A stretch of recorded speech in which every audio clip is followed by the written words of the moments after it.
Larry Kingston sat quietly in his wheelchair beside the grand window of the mansion, staring at nothing. Outside, the evening sky had turned a deep shade of blue, heavy clouds hanging low, as though they carried the same weight pressing down on his chest.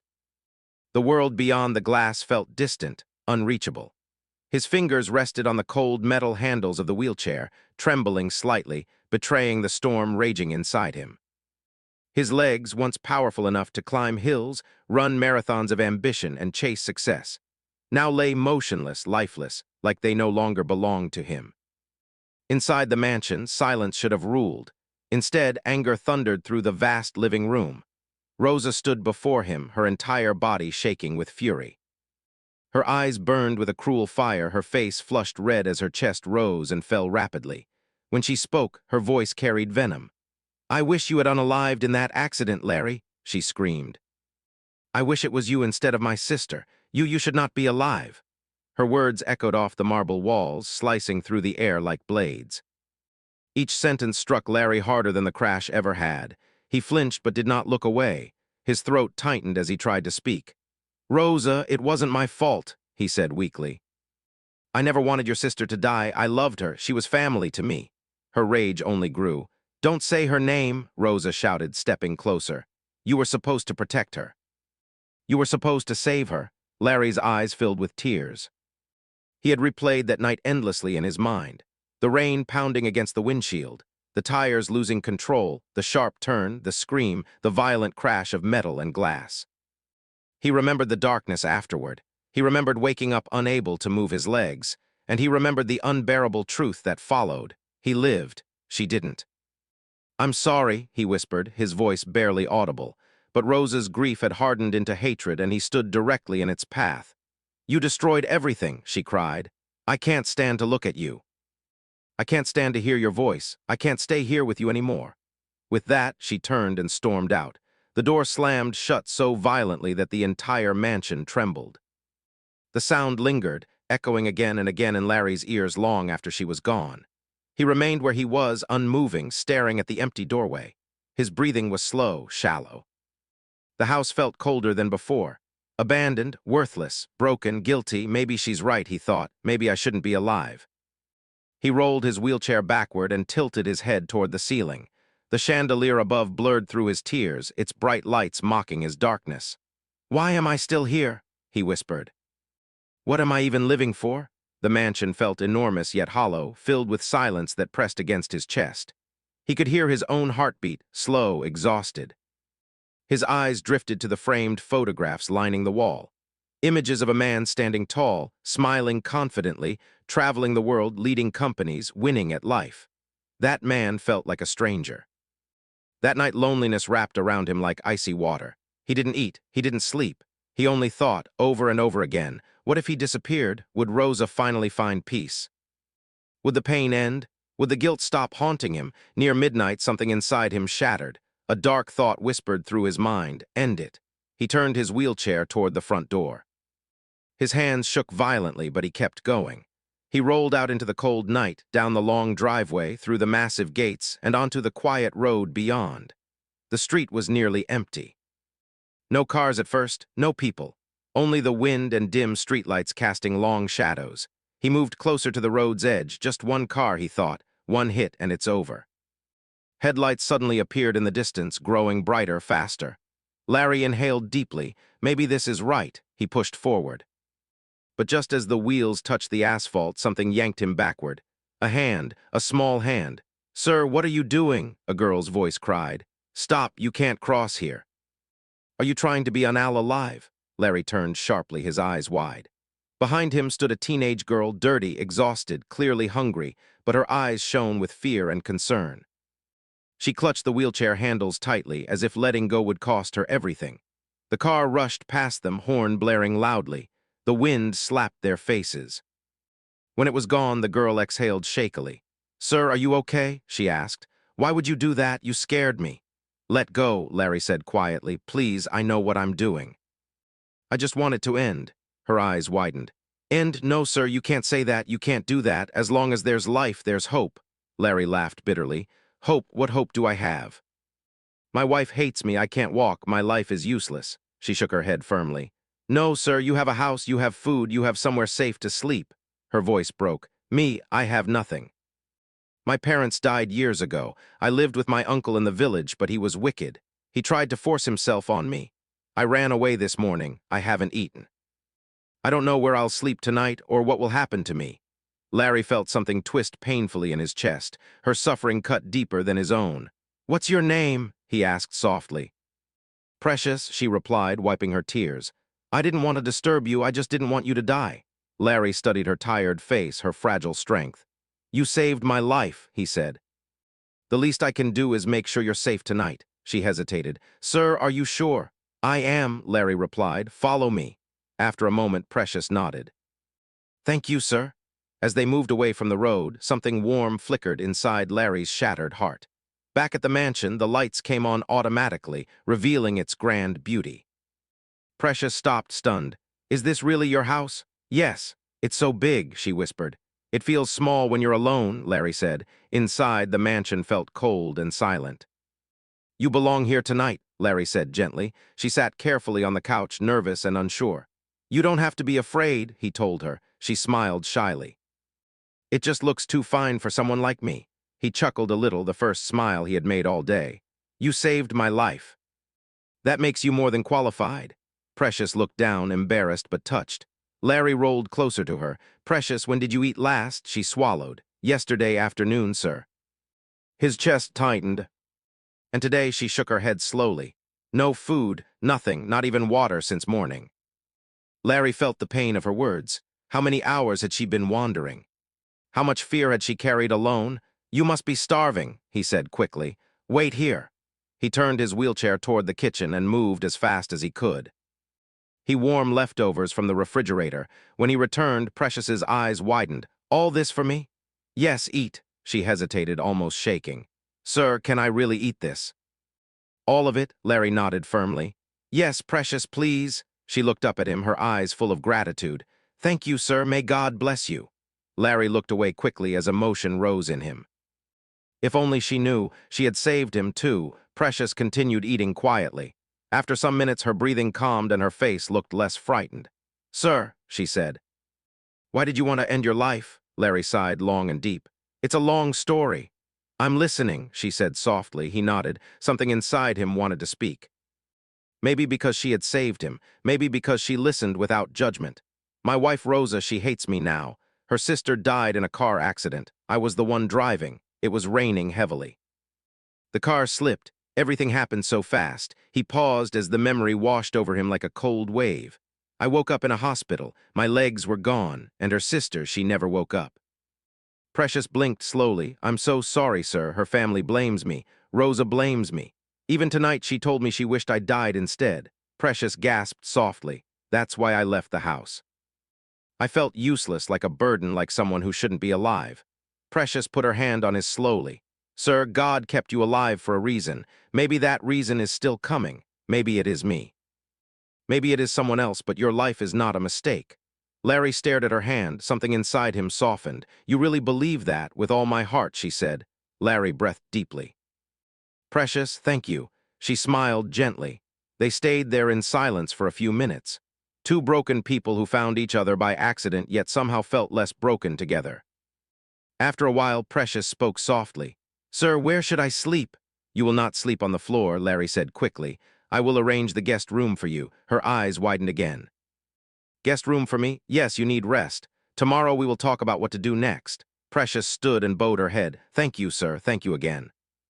Larry wheeled himself to the hallway and led her to one of the guest rooms. It had a soft bed, fresh towels, warm lights, and a clean scent. Precious covered her mouth with her hand. This room is too nice for me. It is just a room, Larry said. You deserve safety tonight. She entered slowly, touching nothing like someone afraid to dream too big.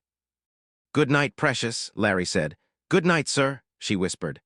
Larry wheeled away slowly, but at the corner of the hallway he stopped and looked back through the open door.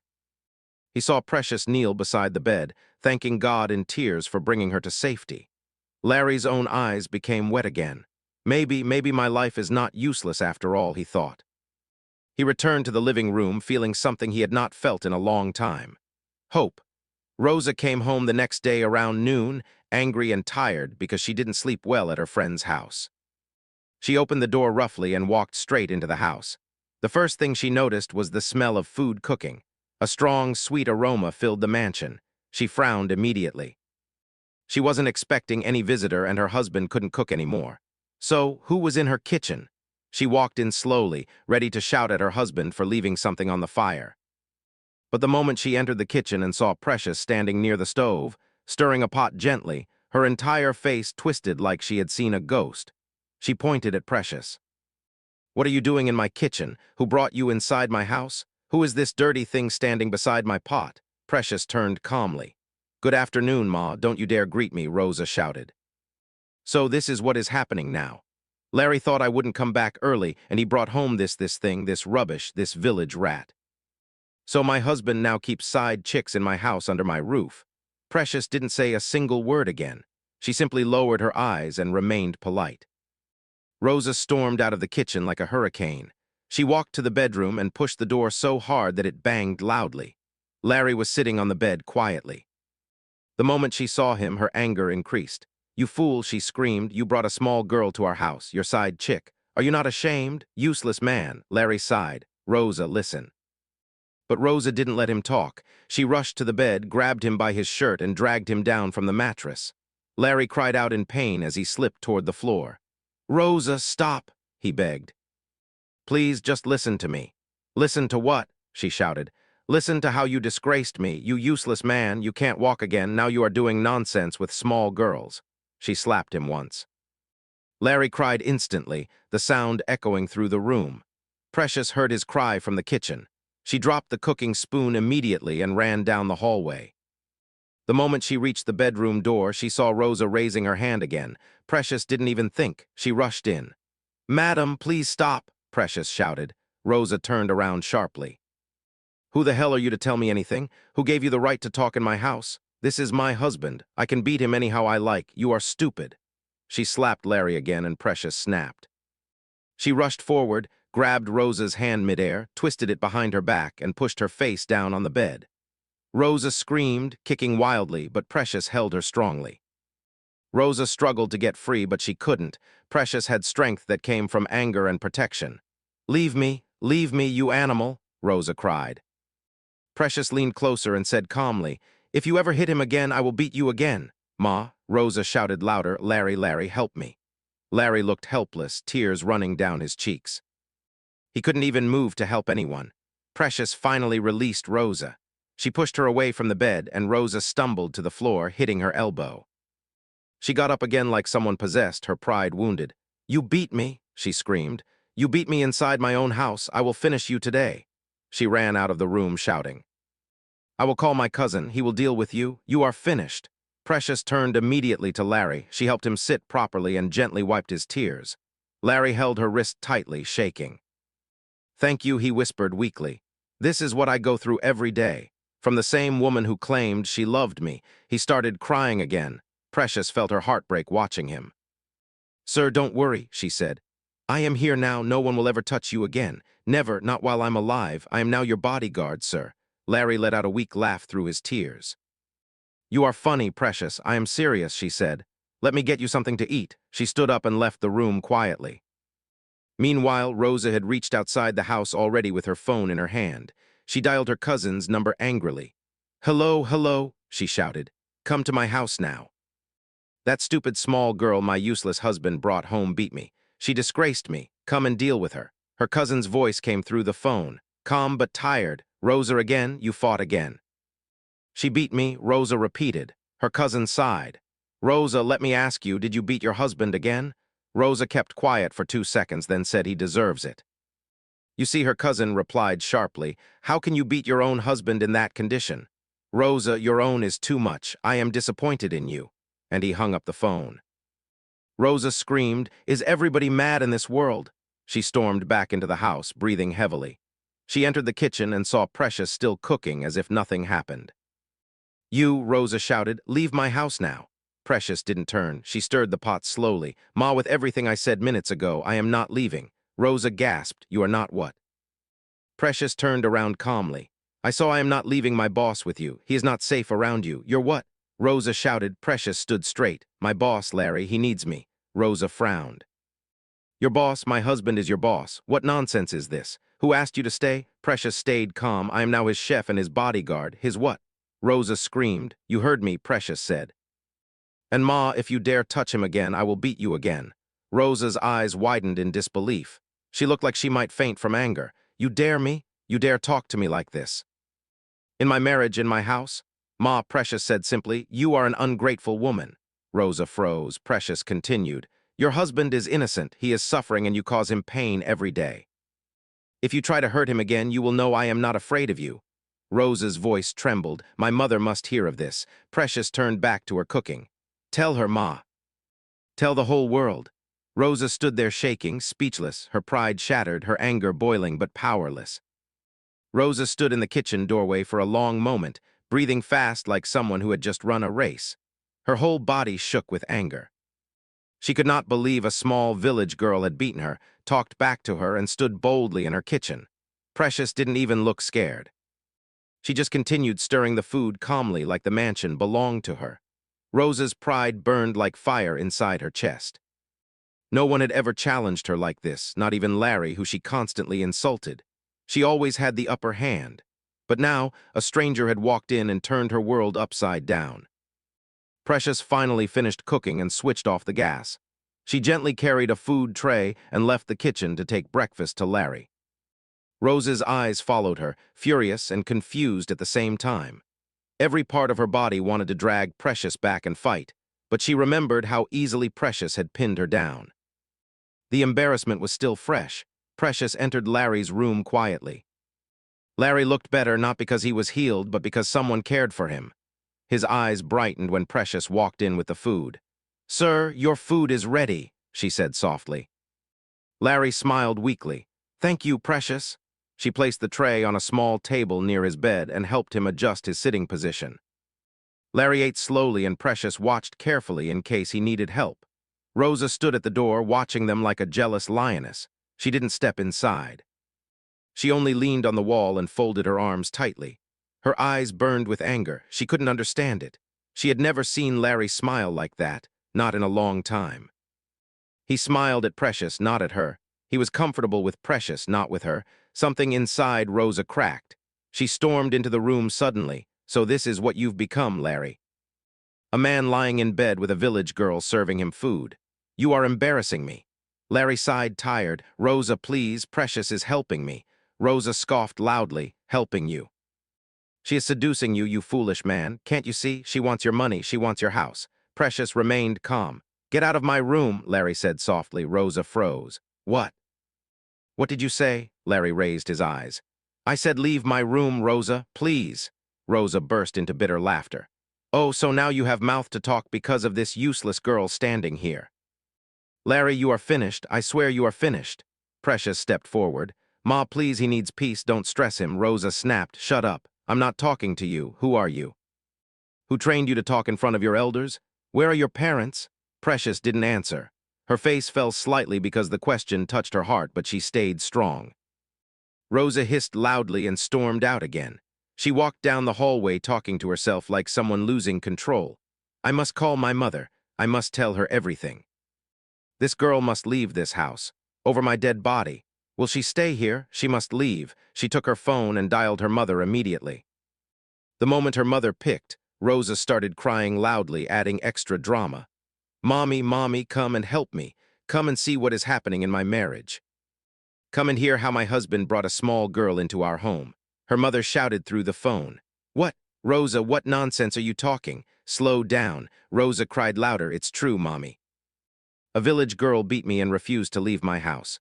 She said she is Larry's chef and bodyguard. Her mother gasped. Bodyguard, chef? Rosa, what rubbish have you caused this time? Rosa blinked me. I didn't cause anything. Her mother shouted louder. You always caused something. You have a sharp mouth and a wicked hand. Rosa, what did you do to your husband again? Rosa couldn't answer immediately. Her mother repeated, Rosa, what did you do? Rosa lowered her voice. I only slapped him a little. A little, her mother screamed. You beat a man in a wheelchair again. Rosa, what is wrong with you, Mommy? But he brought a girl home, and who caused him to bring a girl home? Her mother shouted. Do you show him love? Do you treat him well, Rosa? I am tired. I am ashamed. I raised you better than this. Rosa's eyes widened. Mommy, Mommy, are you taking their side? But her mother hung up on her. Rosa stood there frozen, confused, embarrassed, and boiling with anger. The next day came with soft morning light and a quiet calmness in the mansion. Precious woke early again and checked on Larry. He was sitting near the window this time, staring outside like someone searching for a reason to smile. "Good morning, sir," Precious said gently. He turned and gave her a small smile. "Good morning, Precious." She placed the tray of breakfast on the table near him. "Sir, please eat. It is fresh and warm." Larry nodded slowly. He began eating little by little, and Precious stayed beside him to assist. When he finished, they stayed quiet for some seconds. Then Precious spoke softly. "Sir, can I ask you something?" Larry looked at her. "Yes, Precious, go ahead." Precious stepped in front of him and folded her hands calmly. "Sir, have you ever tried doing small exercise? I mean small movement with your upper body, just your hands, your shoulders, your back, not walking, just little exercise to help your strength." Larry frowned slightly. "Exercise? Precious, what for?" "There is no use. My legs are gone. No exercise can make me walk again." Precious nodded respectfully. "Sir, I know it will not make you stand, but I am not talking about walking. I am talking about keeping you strong here." She gently tapped his arm, and here she touched his shoulder softly, "so your body will not get weak." Larry looked down at his hands. "What difference will it make? I am stuck on this chair." "But sir," Precious said softly, "you don't have to stay weak on the chair. You can be strong on it. You can keep your body healthy. You can make your heart strong. You can even move around better. No harm in trying, sir." Larry sighed long and deep. "Precious, I don't know. I don't have energy for that." She smiled gently. "That is why you should start, sir. The more you move, the more energy you will have. Staying in one place, sitting down all day, it weakens the body. But a little exercise can help." He looked at her again. "You really think it will make any difference?" "Yes, sir," Precious said confidently. "Even if it is small difference, it is still good. And sir, you don't have to do it alone. I can help you. I can stand beside you. I can guide you. Nobody is rushing you, just small movements." Slowly, Larry thought for a moment. "I will think about it," he finally said. Precious nodded happily. "Okay, sir, no problem. There is no pressure. Take your time." Larry looked at her again, "But I will have to talk to Rosa about it. She might not agree." Precious kept her face calm. "Of course, sir, she is your wife. You can discuss it with her. I understand." She didn't show any anger or judgment. She only smiled politely. Larry nodded, impressed by her maturity. "Thank you, Precious." "You're welcome, sir," she said softly. Later in the afternoon, the mansion became quiet again. Precious was in the kitchen washing plates, and Larry was resting in the living room thinking deeply about the exercise idea. He replayed Precious's words in his mind. "You can be strong on the chair, sir." Something about the way she spoke touched him. Around 300 p.m., the front door opened. Rosa entered with a long sigh. Her face still carried anger from the previous day, but she was calmer compared to earlier. She walked straight to the living room where Larry sat. Larry looked up. "Rosa, you're back. What happened?" She asked sharply. "You look like you want to say something." Larry took a small breath. He wanted to avoid another fight, but he also didn't want to lie. "Rosa," he began gently. "Since the accident, I have been sitting on this wheelchair doing nothing. Every day I just sit and sit until my body becomes weaker. Today, Precious and I were talking, and she brought up an idea." Rosa frowned. "What idea?" She suggested I should try small exercise, Larry said. "Just little movements with my shoulders, arms, back, nothing serious." She said it might help me feel stronger. Rosa went quiet. She stared at him with a strange expression, half surprise, half jealousy. After a few seconds, she forced a smile that didn't reach her eyes. Well, that's actually a good idea. Exercise is good for people with your condition. It helps them breathe better. It keeps them alive small." Larry nodded gently. "Yes, that's what Precious said." Rose's fake smile disappeared instantly. Her voice became sharp again. "But let me tell you something now. Precious cannot help you do it. Never." Larry blinked. "Rosa, she only suggested it. She didn't say she must do it with me. I don't care." Rosa snapped. "I will not watch that girl start touching you in the name of exercise. I am your wife, not her. She should know her place." Larry sighed. "Rosa, it's not like that. I said what I said." She cut in. "She is not doing it. Period." Larry stayed calm. "Okay, so who will help me?" A small smile crawled onto Rose's lips. the kind of smile she used when she already had her own plans. Well, she said proudly, if you want exercise, then you need someone professional. I already have someone, a trainer. A real trainer, strong, young, fit. He knows what he is doing. Larry looked surprised. You already arranged someone. Yes, Rosa said confidently. I called him earlier today. He said he will come in the evening. Larry, confused but wanting peace, nodded slowly. All right, if you think it's the best option. It is the best option, Rosa said sharply. I don't want that girl anywhere near you during exercise. She should focus on cleaning and cooking. Precious passed by the door at that moment to drop something in the hallway. She heard her name but didn't say anything. Rosa rolled her eyes and hissed loudly. You see her always pretending to be innocent, always forming humble. Let her not try me, Larry said softly. Precious only suggested something helpful. She didn't do anything wrong. Rosa ignored him completely. A few hours later, around evening time, the doorbell rang. Rosa almost ran to the door. When she opened it, a tall, muscular young man stood there. He wore tight sports clothes, carried a gym bag, and had a proud smile. His chest was broad, his arms looked like solid iron, and his voice sounded smooth and confident. John, Rosa said excitedly. Welcome, come inside. John stepped in. Good evening, Ma. Good evening, Rosa said sweetly before dragging him toward Larry. Larry, this is John, your new personal trainer. He is very strong. Very, very strong. He will help you with all your exercise. Larry nodded politely. Good evening, John. Good evening, sir. John replied, nodding respectfully. I'm here to help you regain strength. Well, take it slow. Rosa quickly turned to the trainer, smiling too brightly. John, please help my husband. I want the best for him. I don't want any nonsense village girl touching him. A few days passed quietly, but Larry began to notice something strange about Rosa. Normally, she was always moving around, going out with friends, visiting her mother, shopping, or leaving the house in anger. But now, she stayed home a lot. She walked around the house every morning dressed nicely, wearing makeup, perfume, and tight dresses as if she was preparing for a photo shoot.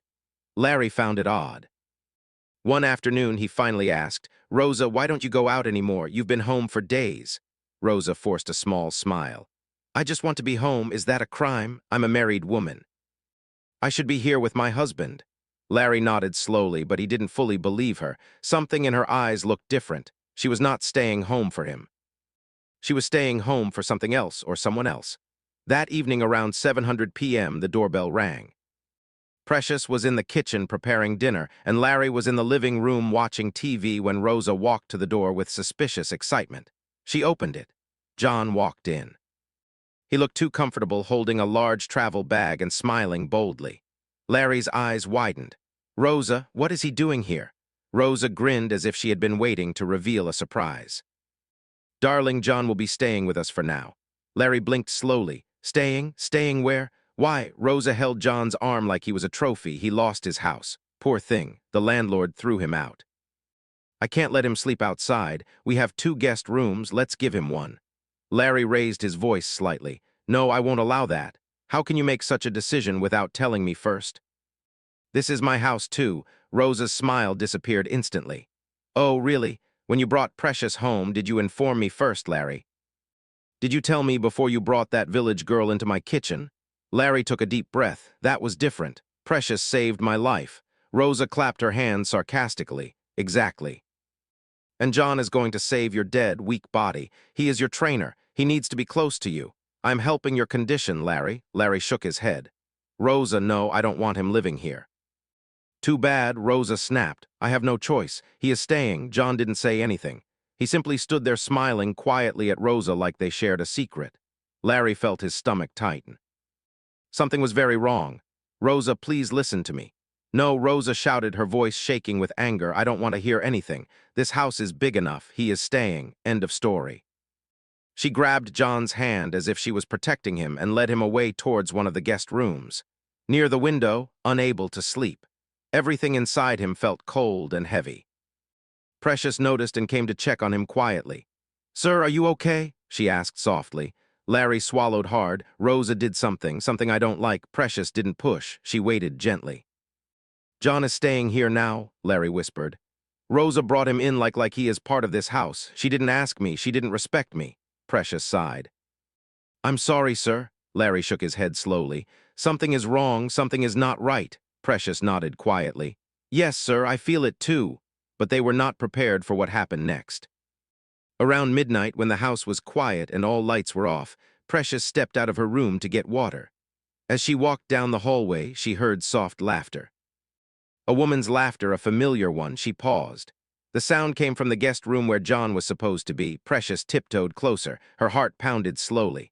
Then she heard, "John, stop. Someone might hear us." It was Rosa's voice. John laughed softly. "Relax, everyone is sleeping." Precious froze. Her heart dropped. She stepped back slowly, quietly, making sure no sound escaped her feet. She walked back to her room like a shadow, her chest tight, her breath shaking. She didn't need to guess. Rosa wasn't staying home because of her husband. She was staying home because of John. The next day, the smell of delicious food filled the mansion, and it drew Larry straight to the kitchen. He rolled his wheelchair in slowly and smiled when he saw Rosa standing by the pot, stirring something carefully. It almost felt like a miracle to him because she never cooked anymore. His face lit up with small happiness. "Ah, baby, you are in the kitchen today cooking my favorite. Thank you, babe. I can't even remember the last time you cooked for me."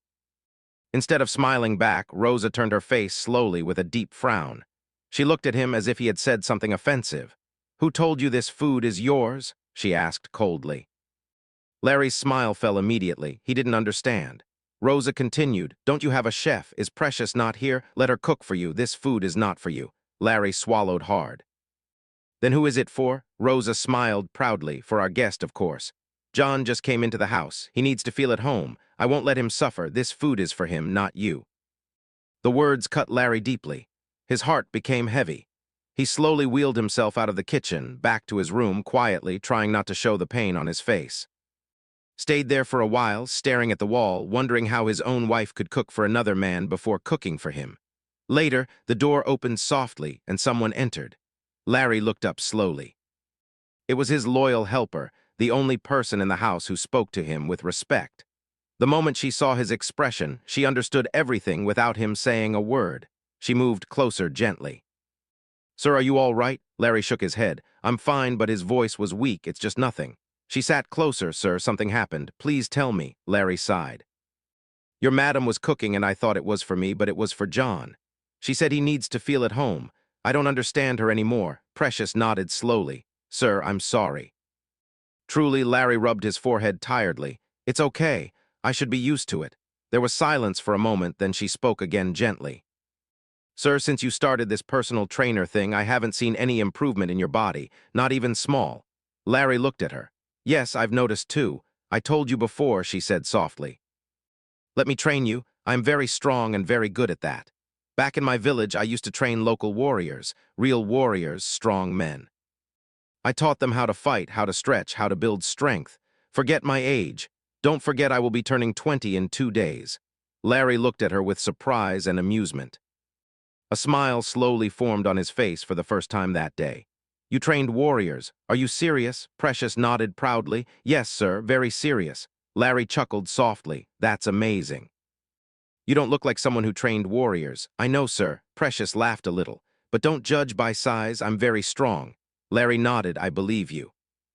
And honestly, John is doing nothing for me. No improvement, no motivation, nothing. He is just making me lose hope. He acts like he is doing something, but I don't feel different. Not even 1%. Her expression softened. "Don't lose hope, sir. I'm here." Larry looked at her closely, grateful. "You know what? I think you're right. I think you should start training me because I trust you more than him." She smiled brightly. "Don't worry, boss. I'm here for you." Larry felt warmth in his heart. He hadn't heard words like that in a long time. "Thank you, really? And for your birthday," he added with a small smile, "I have a little surprise for you." Her eyes widened with excitement. "Sir, for me." "Yes," Larry said softly. "You are a blessing to me. God bless you for saving me that day. If not for you, I would have been gone by now, dead, finished. But because of you, I am still here." Her eyes watered a little, but she wiped them quickly. "Sir, thank you, and God bless you too." The next morning, the mansion was quiet, and for once, Larry felt a little peace. Rosa had left the house early with John, saying they were checking some gym equipment for Larry's so-called training. Larry didn't argue. He just watched them leave, his heart heavy but tired of fighting. When they were gone, the house felt calm again, and he rolled himself toward the balcony to enjoy the morning air. He sat there quietly, thinking about the past few days and how confused his life had become. After some minutes, he heard light footsteps behind him. He already knew who it was. And the moment he turned slightly, he saw Precious walking toward him with a soft smile and a bottle of water. "Good morning, sir," Precious said gently. "Good morning, Precious," Larry replied with a small smile. Precious handed him the water. "Sir, today we start your little training. Nothing hard, nothing too much, just small to make your body wake up again." Larry nodded slowly. "I'm ready, but I'm nervous." Precious pulled a chair beside him and sat close. "Sir, before we start, you must promise me something." Larry raised an eyebrow. "Promise what?" "Promise me that you will not give up," Precious said softly. "Promise you won't stop, even if your hands shake, even if your body pains you small. Promise you will try."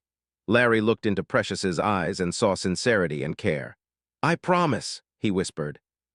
Precious smiled proudly. "Good, now sit straight, sir, chest out small, shoulders up. Yes, like that. Relax." Precious gently adjusted his shoulders so he wouldn't strain his neck. Larry felt strange because nobody had touched him with gentleness since the accident. Precious lifted one of his arms slowly. "Sir, raise this hand small, very small. Higher. Yes, hold it there. Don't shake too much." Larry's arm trembled. "This thing is harder than I thought." "Yes, sir," Precious said calmly, still holding his elbow lightly. "But you are doing well. Hold it. 5 seconds more. 3, 2, okay, drop it gently." Larry lowered his arm and breathed heavily. Precious nodded. "Sir, that small movement you just did is the same thing you could not do 3 or 4 days ago." Larry stared at her. "Really, yes, sir," Precious said. "Your body responded well, slow but sure." Larry's face brightened. For the first time in months, he felt hope rise inside him. He lifted his other arm without Precious asking. Precious smiled proudly. "Good, sir, very good. You are improving already." They continued for almost 20 minutes. When they finished, sweat covered Larry's forehead and his arms felt warm. Precious handed him a towel. "Sir, you did well. This is how warriors start. Small steps, but step by step they become strong." Larry laughed softly. "I'm beginning to believe you really trained warriors." Precious smiled proudly. "I did, sir, and you will get stronger, too." Larry touched his chest lightly. "Precious, thank you." Later that afternoon, Rosa and John returned to the house laughing loudly. When they saw Larry sitting in the living room, their laughter suddenly stopped. Rosa walked toward him quickly with a fake, concerned smile. "How are you, darling? Did you sleep well?" she asked, pretending to care. Larry replied calmly, "I'm fine, I trained today." Rosa blinked. "You trained? How?" John wasn't here. Larry looked straight at Rosa. "Precious helped me." Rosa's face changed instantly. "She what?" John also looked irritated.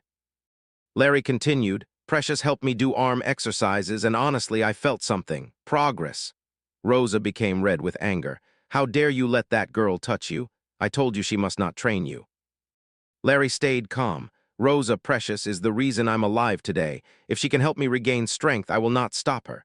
John clenched his jaw, looking jealous and threatened. Rosa shouted again. "I forbid it." Larry's voice remained soft but powerful. "Rosa, you cannot forbid someone who saved my life. Precious has earned her place here. Don't forget that." Rosa stormed upstairs, slamming the door loudly. That night the house was quiet.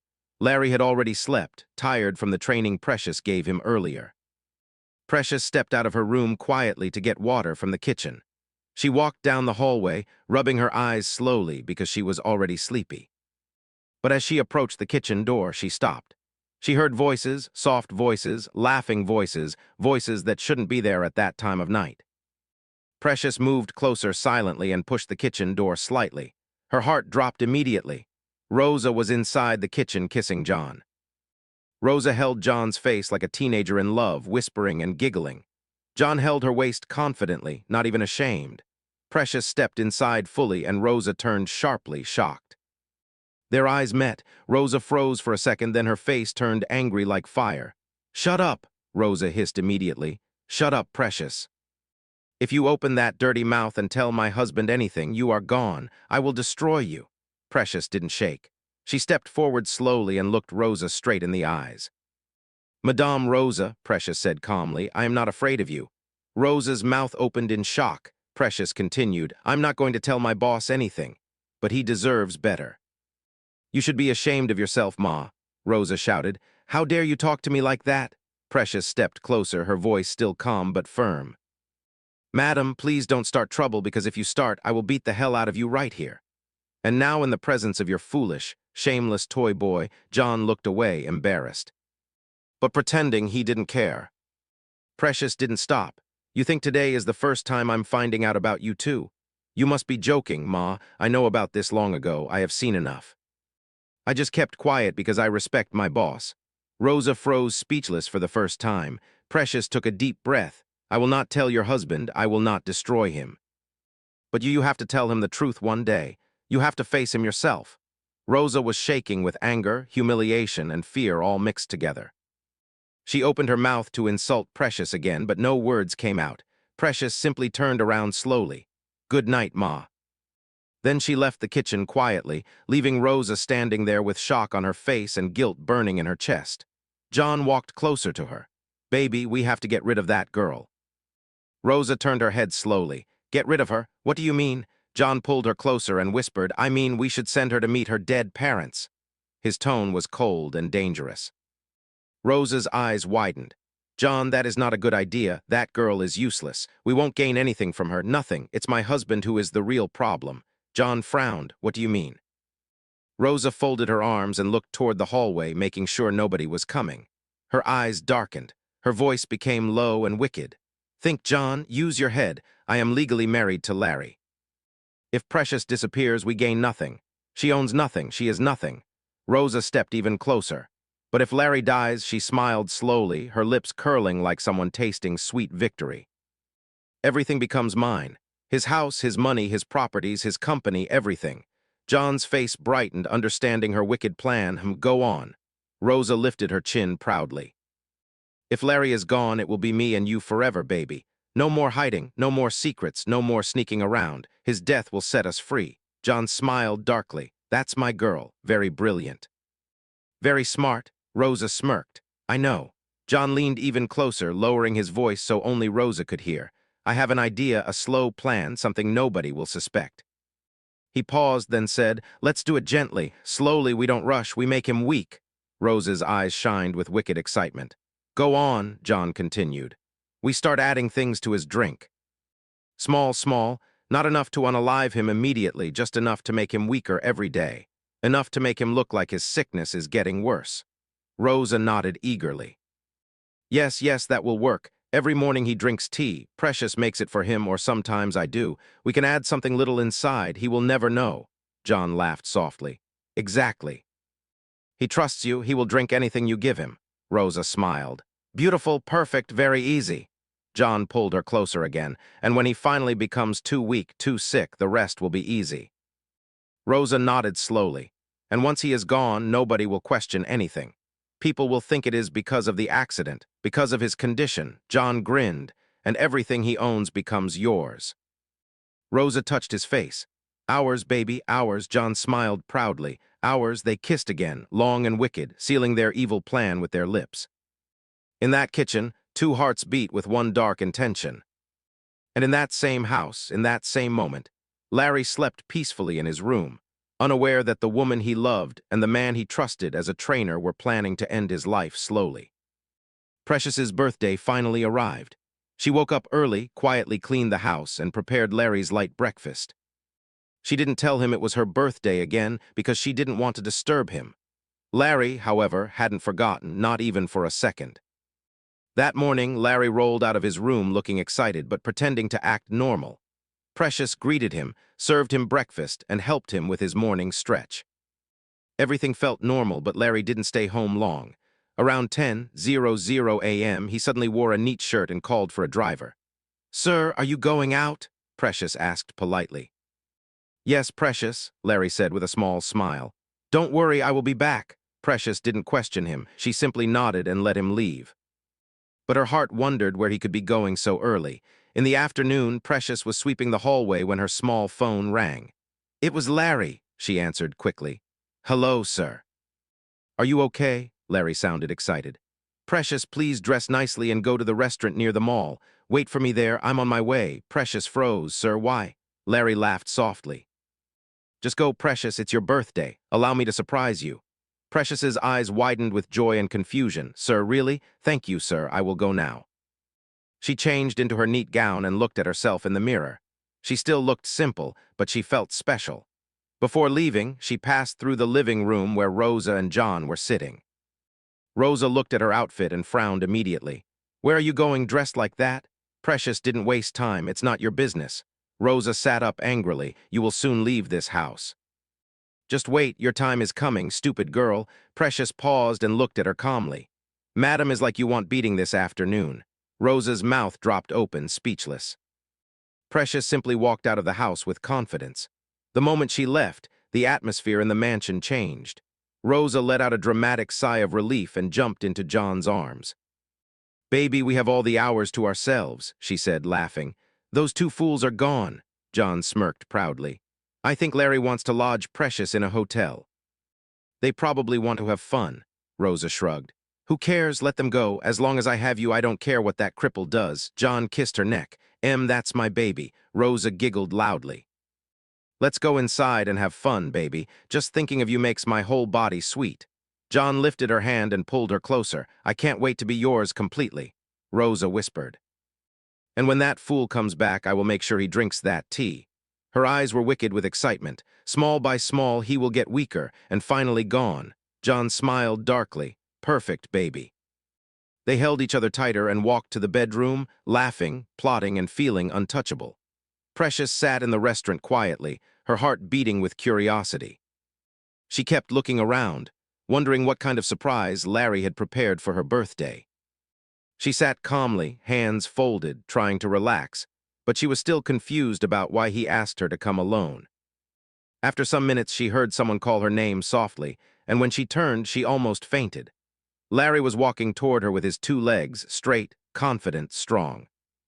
Precious stood up slowly, her eyes wide, her mouth open, completely lost for words. Larry reached her table and smiled. Precious whispered, Sir, you can walk. Larry nodded calmly and sat down.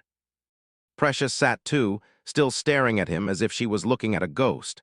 Larry said quietly that he needed to tell her everything. He explained that after the accident, his legs were weak but not dead.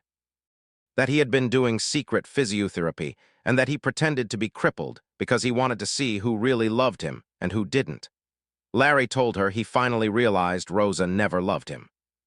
She only loved his money, and that he suspected she was sleeping with John.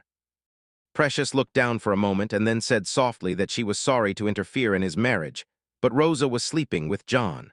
Larry's eyes opened wide.